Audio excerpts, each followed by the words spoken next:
Hi friends, నా పేరు హరి నాగనాథ్. మీరు చూస్తున్నారు షార్ట్ అండ్ హాప్ ఛానల్. మన ఛానల్ని సబ్స్క్రైబ్ చేసి బెల్ ఐకాన్ ప్రెస్ చేయడం ద్వారా విద్య, ఉద్యోగం మరియు ప్రభుత్వ పథకాలకు సంబంధించినటువంటి అన్ని అప్డేట్స్ అనేది మీ మొబైల్కి అందించబడతాయి. తెలంగాణ ఇంటర్ ఫలితాల విడుదలపై సందిగ్ధం అనేది నెలకొంది. ఫలితాల వెల్లడి తేదీపై ఇప్పటిదాకా ఇంటర్ బోర్డు నుంచి అధికారికంగా ఎలాంటి సమాచారం అనేది ఇవ్వలేదు. ఫలితాల కోసం విద్యార్థులు, తల్లిదండ్రులు చాలా ఉత్కంఠగా ఎదురు చూస్తున్నారు.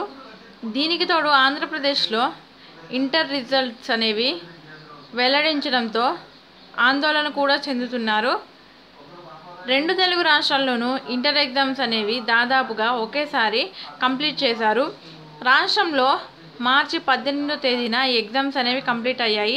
ఏప్రిల్ 5వ తారీఖున మూల్యాంకనం కూడా పూర్తయింది. గతంలో మూల్యాంకనం పూర్తయిన తర్వాత 3-4 రోజుల్లోనే ఎగ్జామినేషన్ రిజల్ట్స్ డిక్లేర్ చేసేవారు. కానీ ఈసారి మూల్యాంకనం పూర్తయి వారం రోజులు గడుస్తున్నా కానీ ఫలితాల వెల్లడి తేదీ ప్రకటించలేకపోతున్నారు. అయితే సాఫ్ట్వేర్ సమస్యలే ఈ ఫలితాల జాప్యానికి ప్రధాన కారణమని కూడా వాదనలు వినిపిస్తున్నాయి. ఒకవేళ సాంకేతిక సమస్యల వలన ఫలితాల్లో ఇబ్బందులు ఏమైనా తలెత్తితే విద్యార్థులు నష్టపోవాల్సి వస్తుంది. ఈ నేపథ్యంలో ఫలితాల వెల్లడిపై ఇంటర్ బోర్డు అధికారులు అత్యంత జాగ్రత్తలు తీసుకుంటున్నట్లు తెలుస్తుంది.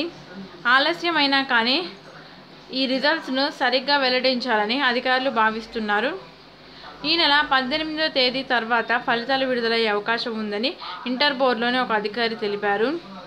సాంకేతిక సమస్యలు ఏవైనా ఉంటే అవి పరిష్కారం అయితే 2 రోజుల ముందు ఫలితాలు విడుదలయ్యే అవకాశం ఉందని వారు చెప్పారు. ఇదిలా ఉంటే ఫలితాల వెల్లడిపై ఇంటర్ బోర్డు అధికారులు ఇప్పటికైనా ఒక స్పష్టమైన ప్రకటన చేయాలని విద్యార్థులు అలాగే వారి తల్లిదండ్రులు డిమాండ్ చేస్తున్నారు. Thanks for watching.